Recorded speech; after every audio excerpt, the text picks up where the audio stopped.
Hello everybody, welcome back to another one of my repair videos. Today's video is on this Toro Super Recycler GTS 6.75 horsepower. It's got the Briggs overhead valve. I believe it's an Intech. It's a carburetor. Got sent to me from HIPA. Alright, pretty simple. This is a different, newer style, but I couldn't find any of this style that's on it, so it should work. If it doesn't, I'll give feedback. But this doesn't list that it replaces this carburetor, I don't believe. So that's just how it's going to be. It may work, it may not. I hope it does.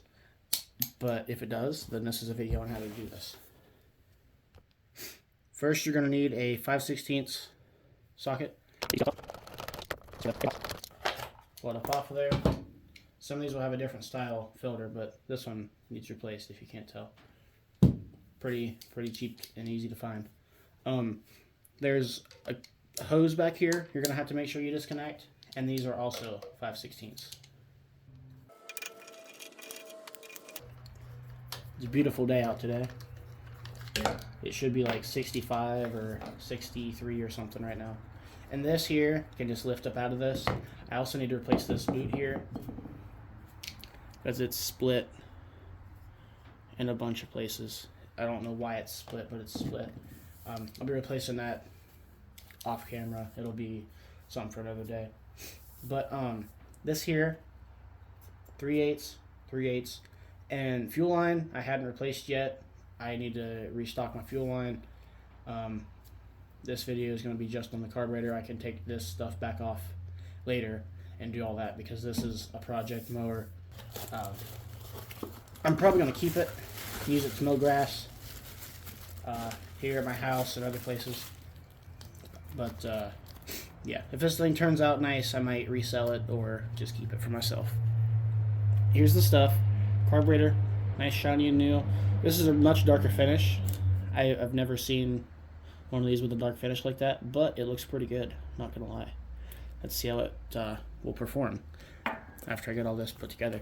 And then this comes with the gasket and O-ring. The O-ring goes between this plate and the carburetor, and then this goes here and sandwiches in that. So I'll show you that too. But first off, we have tools uncovered here. 3/8. Take these two off. Of course, it's back in there where I can't really get to it well. Guess I'll have to use this here.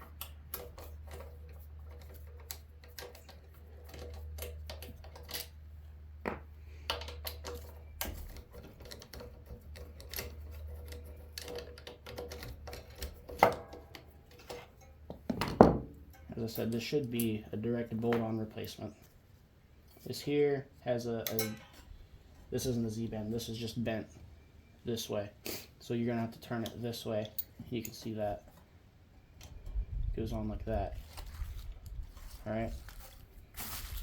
Wind's blowing into my shed here. So now, this here, all this is just bare.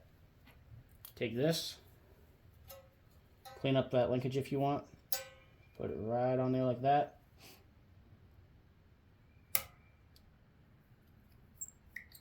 Ooh. I have to do something about this here. As I said, I'm adapting this carburetor.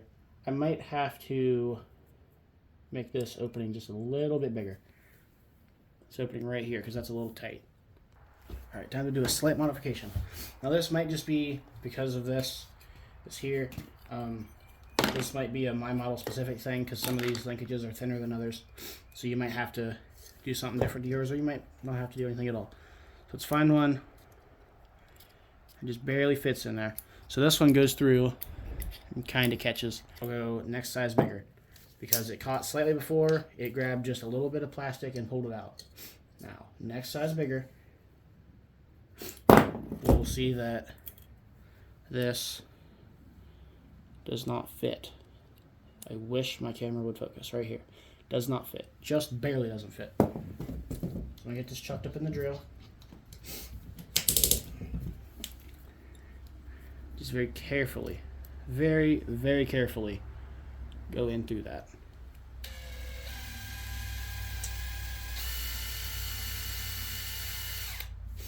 As you can see, there's a couple little plastic pieces that came out of there. That's just what you want, and that should be enough too. As you can see, it's a nice clean hole. Everything's good. I just barely nicked the little thing there because I went through too fast. But that isn't going to affect anything. It's cool. But now, it should slide right on there, and it should be good. Look at that. Like butter, right? This one specifically, has a gasket. I forgot about this style. This has a gasket. So I'll be just putting this gasket back on here. It's on here just like this. And then sticking it up onto the intake. So, slight difference from this. This style here would go on that engine back there. That's a flathead, 5-horse Briggs. There are other horsepowers too. But I think like 4, 4.5 and up to like 7, I think. They made those in a lot of things. Those are Briggs flathead quantum engines. That's what they called them. They stopped making those in like 2010 or 2011 or something. And then this is like the premium grade whatever from like the early 2000s. And then they changed over to the stuff with the plastic carburetors. Those I don't like working on, but that's sadly what a lot of mowers are. That's actually what the mower is that I use to mow grass with has. So I'm too familiar with that style of carburetor because they like to gum up a lot. Just make sure you drain your fuel, and even when you do, it might still happen, but it just depends. So I won't be using this O-ring. I'll be using this gasket for out here, and it's very important that this seals onto this because this hole here, when you push the primer bulb, it pushes air into this little pocket, and it goes around and into that hole, and that is what like primes the engine. So yeah, have to make sure all that works right because it might actually not work. That might be a problem. It's definitely going to be a problem because this side here is going to be over here, and this is over here. So it's definitely going to be a problem. Was not anticipating that. So I'm just going to get this put up on here to show you how this carburetor would go on. But I will have to figure out this specific carburetor eventually. But this one is just, it's been repaired, it's cracked, this is stripped out. So that's why I was replacing it. But this isn't going to work properly for mine. But this is similar enough. I'm going to show you how it's reinstalled. So this isn't the correct carburetor exactly. But this is how you replace the carburetor. I will do extra research. And when I figure it out, I will put the correct part number for this carburetor, the OEM, and hopefully a replacement somewhere.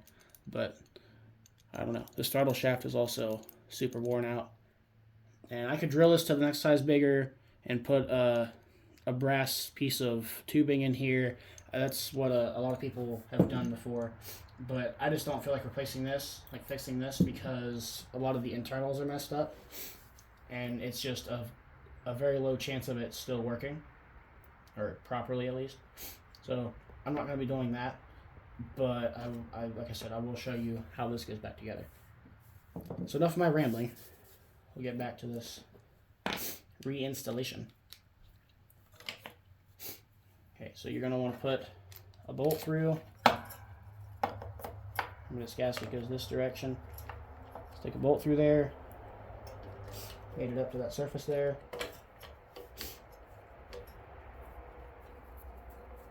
And thread it in. Move this up.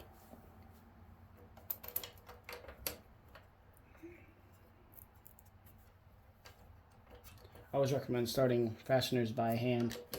That way you can feel exactly how they're going in. if they're crooked or whatnot. So you get that just snug down. Doesn't need to be grill tight. I know there's torque specifications on all these. It's just a lawnmower. All right, mows your grass. Just get them tight, past hand tight, you know, or just past hand tight. Way it doesn't fall off. But now this gasket here, get that out.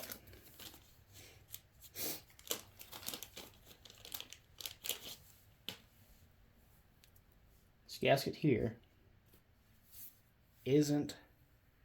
this is the proper gasket for this setup, but not for this mower, because if you look,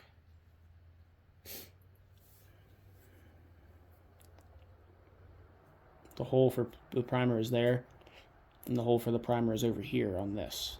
So this stuff isn't the correct stuff, but for the application of gasket, it'll work just great. So keep in mind, if your model is a auto choke style, it's going to have all the extra stuff through here, through the cowling and stuff, but you won't have this to deal with because it'll just be just the base and it'll just be the intake. There won't be a primer bulb or anything. So that's how that would go. These here, you're supposed to press onto these little nubs just to hold them in place. See if these bolts are the right threads. These bolts are also not the right threads. I don't know if that's a this machine specific thing or if it's a carburetor thing. No, not the right threads. So I won't even be putting this back together all the way. But basically, that would go like that. These bolts would go back in exactly how they came out. That would thread into there. That would be together like that. And then all you do past that, make sure that this is all attached how it goes. Put the cover back on after the air filter, and you'd be done. So this was a failed attempt at an adaptation of this style carburetor. But if I absolutely had to, I could probably figure something out with a different airbox base and cover. I will probably just try to find the correct carburetor. I thought I could make it work. Like, as you can see, this bolts up and does this. Everything works like it should there. But this won't run without being primed, so this will not work. I could, in theory, test this by just putting all this together, like thread these correctly or get different bolts. Put all this together, spray carb cleaner or starting fluid down in it, just to get it started, because that's basically all that priming does. Priming just pushes air into this hole, pressurizes the bowl, and pushes just a little bit of fuel up through the nozzle of the jet. So then there's fuel in here. The engine will start, and it'll start the effect of pulling fuel and air, and then it'll run. So that's all priming does. This needs to be primed to start. So, as I said, failed attempt. I will probably make a follow-up video on this if I either figure it out or I don't figure it out. But yeah, thanks to HIPA for sending this to me. Just gonna throw it around, for sending this stuff to me. I really appreciate it. And yeah, I'll leave the link to this carburetor. Just keep in mind, this is not the right one for this application. 790120. I looked up this model on the back sticker here, and it's this carburetor. Yeah, so it was a failed attempt, but I tried. Never hurts to try. And you can see how similar these look. But I never noticed that this had a different primer inlet than this one. That was on me. I should have looked harder, but I had assumed that this would be the right one, and it was not. But I tried. Anyways, y'all have a great day, and see you guys in the next one.